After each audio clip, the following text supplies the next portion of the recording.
Welcome to the offseason. We're not stopping making A&M content throughout this offseason. There's a lot of stuff to discuss and look forward to.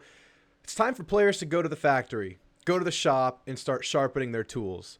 This is the time where players can really hone in on their individual techniques and probably more significantly their bodies and their athleticism. Young guys stepping into bigger roles, players coming back from injury. We're going to talk about it today. In this video, I want to highlight several players that I think have very important off seasons ahead of them. And I want to be clear. We hope everybody progresses. We hope everybody on the Texas A&M roster levels up over the next 4 months leading into the 2024 season. That's how every offseason is. You need the maximum improvement of your entire roster. It's just how it goes, obviously. But here, I'm going to single out several names that are either coming back from injury or are poised to step into bigger roles going into next year. So buckle in. We're going to go through some of these names and talk about why these guys are so important. But first, if you guys could like and subscribe, that would help me greatly. I'm trying to build this thing, grow it, bring more Aggies and college football fans together.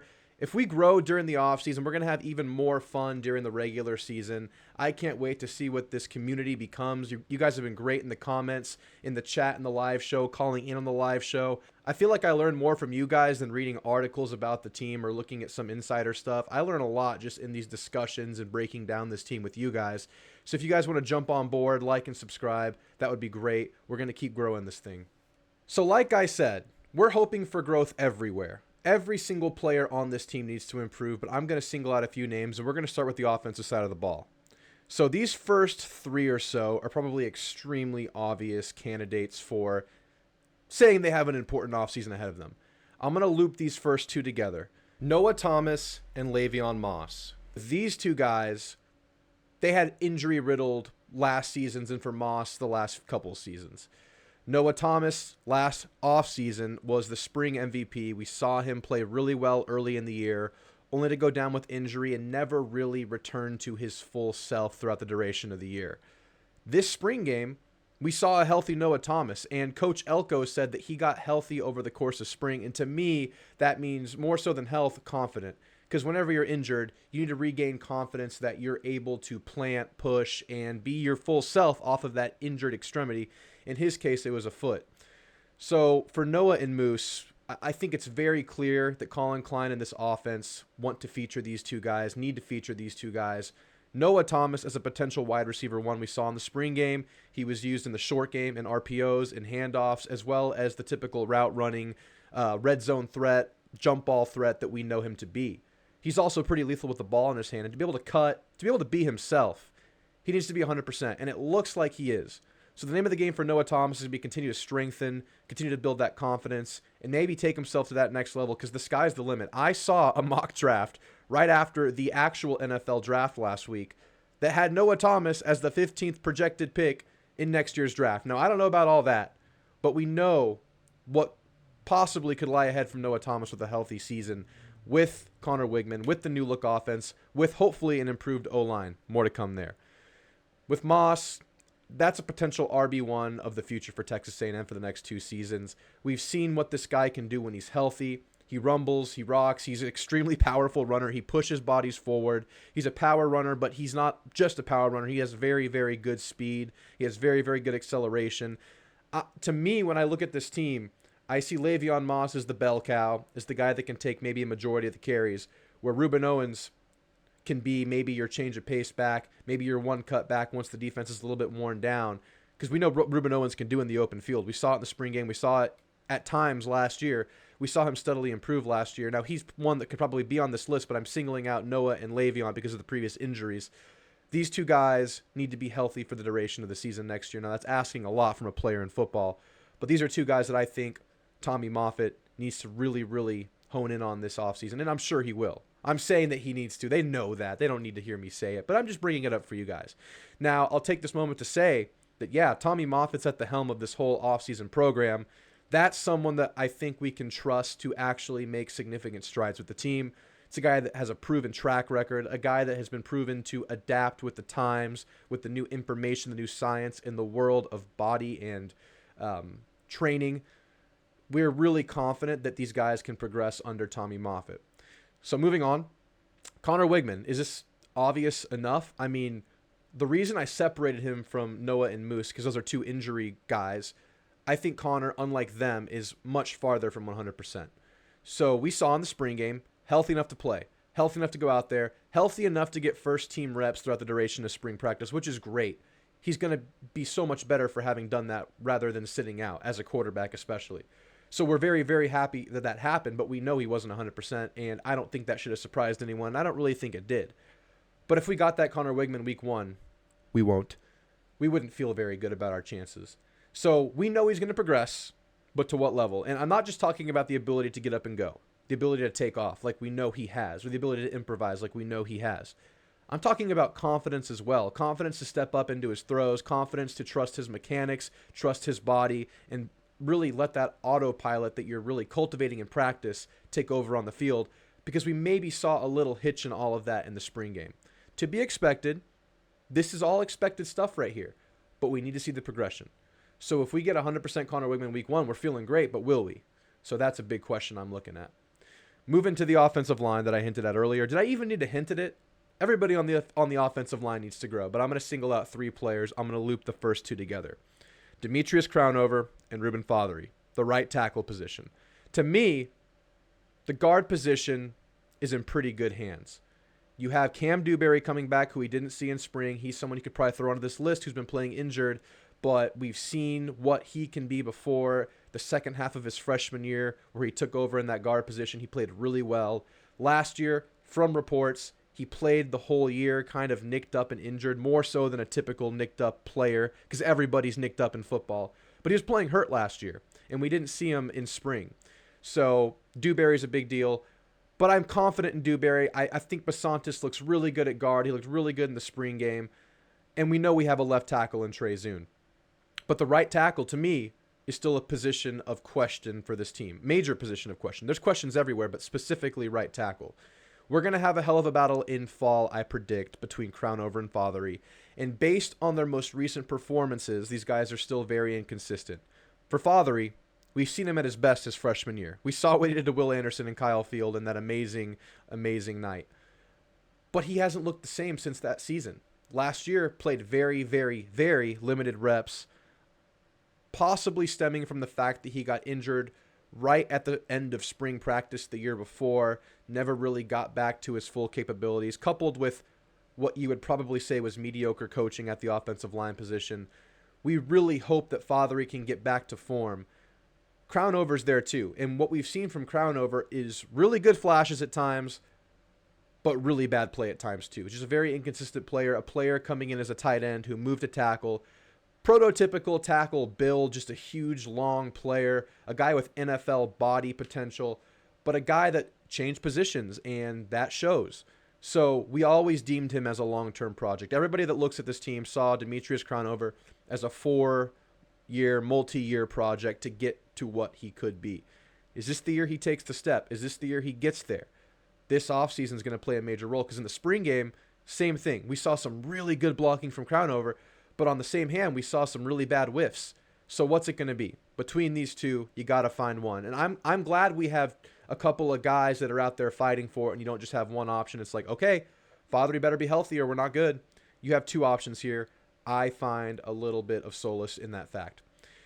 The other one, the other O-lineman that I'm gonna highlight here, and I guess I highlighted 3 because I did highlight Dewberry. They're coming off of injury. I'm pretty confident in Dewberry, but he has to come back. But at center, Mark Nabou is going to be stepping into that starting center role going forward, we think, most likely. Looked pretty good in the spring game, had a couple of bad moments, but this is a very important position for this football team. We've seen what having subpar center play can do for a team over the last 3 years. So, to me, when I'm looking at the O-line, I have a level of confidence, like I said, left tackle, left guard, right guard.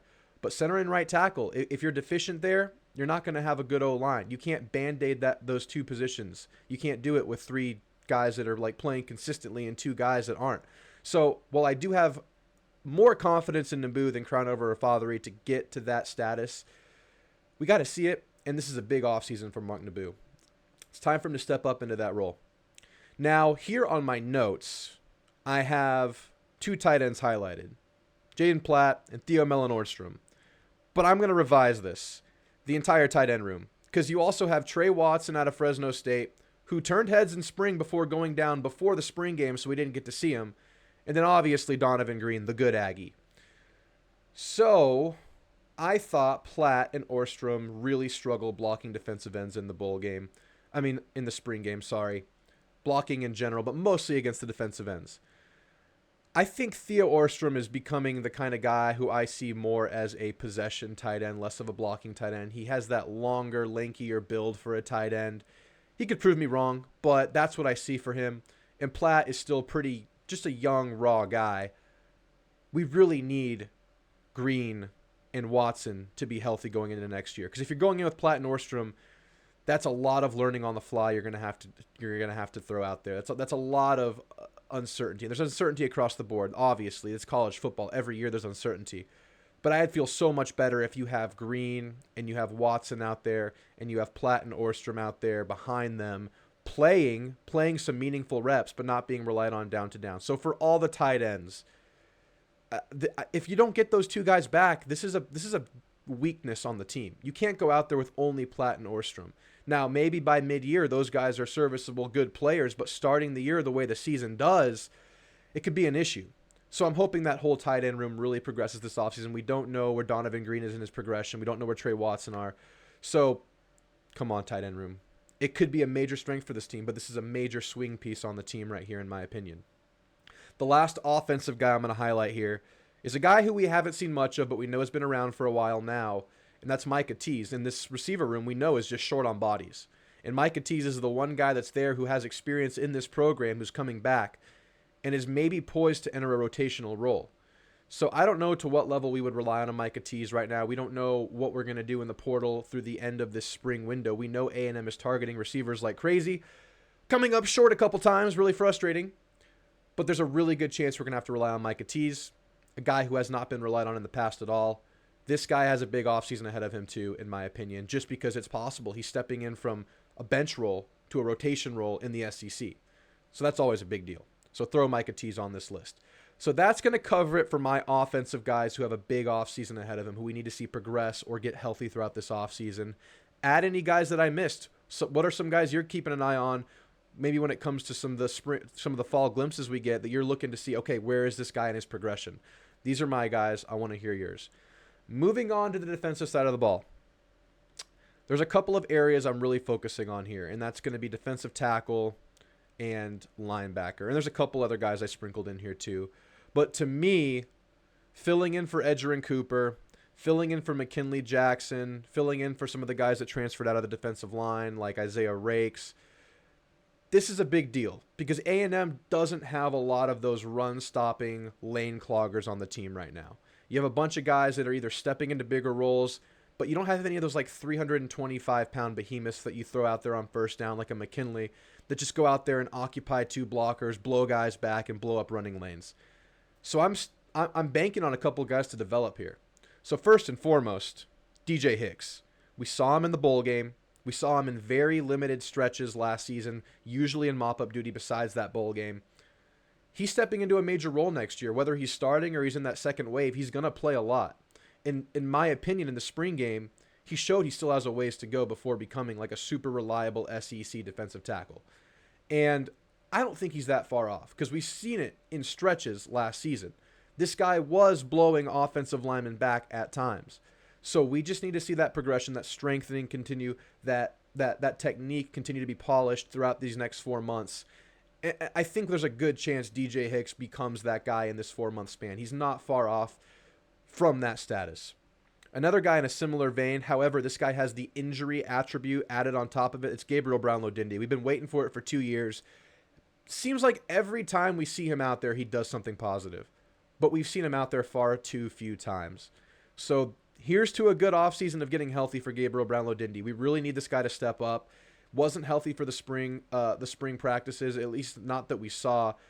In the first half of spring, we heard Elko say that he might be ready by the second half of spring. I don't know if he practiced or not, but he wasn't in the spring game. So we'll have to see what happens from GBD. We know the talent's there. We know the strength is there, but the injury, man, it's just held him back. So let's go, GBD. Come on. Now moving to linebacker. A couple of linebackers who we saw in the spring game. We've seen their development over the last couple of years, specifically Damian Sanford's a guy we've been watching, a guy whose body we've seen transform, a guy that looks really quick out there, a guy that looks like a dart to the ball in the spring game. He's a guy that insiders have highlighted since he got on campus, not quite in the light that Torin York has been highlighted since he got on campus, obviously Torin York being an all-SEC freshman last year. We needed a second guy. We need someone to step up for that Edgerrin Cooper hole, and maybe Damian Sanford is one of those guys. Now, I would wager we see a more diverse linebacker rotation next year where you see a little bit more subbing in the packages with linebacker position now that Edge is gone. So whether he starts or not, I have a feeling Sanford's going to be relied on more so this coming year. So he has a big offseason ahead of him. We need to see him get stronger, see him take that next step. Another guy, this is my first transfer portal player on the list. Scooby Williams. Had a good spring game, didn't he? But from all reports and from what we've seen, struggled in his time at Florida. So is one spring game what we're going to go off to say, yeah, that's the guy we're getting next year? Hopefully. I mean, maybe the change of scenery is what he needed, and that's what Jay Bateman said in his press conference, that this is a guy that had a lot of promise but needed a change of scenery. So let's see what Tommy Moffitt can do with Scooby, because that might be another guy that fills in for that Edge Cooper role too. So those are the two linebackers I'm watching, because I think those two guys kind of stood out in the spring game and have stood out Damian specifically has stood out in his body transformation. Now I'm going to move to a couple wild card positions. These are the two positions of need, I think, on this defense. I'm feeling pretty good about the secondary just because you have so many options, so many guys that look solid in the spring games, that have a lot of experience in college ball. I have a good feeling about the safeties and the corners going into next year, that we're at least going to get average play from that position. If this year's average last year was well below average, okay? So I'm confident we're going to get average at corner, all right? And Elko's talked highly about these safeties, and we've seen it. So I'm going to highlight a couple of defensive ends. Now, I think defensive end may be the strongest position group on the team, but if these two guys can take that next step, two guys we've been watching for a while, I think Elko's going to have his way with creating these defensive packages, especially on passing situations, on third downs, late game situations. Malik Silla and Eni White. These are guys we've been watching for years, guys that show promise, guys that have great length, great technique, great hands, but have lacked in the strength and size department. Is this the year they finally take that step and become reliable down-to-down SEC defensive ends? I don't think they actually have to be, because you have some really good defensive ends in front of them. But if you can make these guys into dudes that you can throw in for drives, throw in for packages, and feel like you're getting plus play out of these two guys, the possibilities are really endless on the defensive line. I know we're lacking in maybe that run-stopping clogger, but just in the ability to be diverse in that defensive line, I think you can make up a lot of ground there. So Malik Silla and Eni White, man, are these guys going to grow? Are these guys going to get bigger? Are these guys going to get stronger? That's something I've always been watching for, and now it's time for them to get into their upperclassmen years and really take that step. So guys, those are my lists. Add any defensive players that you think we should be looking out for too in this offseason. I'm really confident in Tommy Moffitt. I cannot wait to see the product change from spring to fall, to see the actual hand that Tommy Moffitt and his program has on these players. And of course, I didn't include incoming freshmen. I don't know whether these players are going to be coming early summer or late summer, a couple weeks before fall camp. That can kind of vary based on the player situation. So I didn't add any of those guys, but like a Terry Bussey, obviously, we'd like to see Dalen Evans. We'd like to see them get a little bit stronger. Obviously, young guys are like 17, 18 right now. Those guys have big off seasons ahead of them. They all do. And they're all going to be touched by Tommy Moffitt. So we can rest on that fact. So add any guys that I missed, like and subscribe. I'll see you guys in the live show Thursday night, 8 p.m. And then I'll see you guys in the new show, Sunday nights, 7 p.m. I'll be streaming NCAA Football 14, The Last Dynasty, before we get into the new game. Of course, I'll stream the new game too when the time comes. But guys, thanks for watching. I'll see you in the next one. Gig 'em.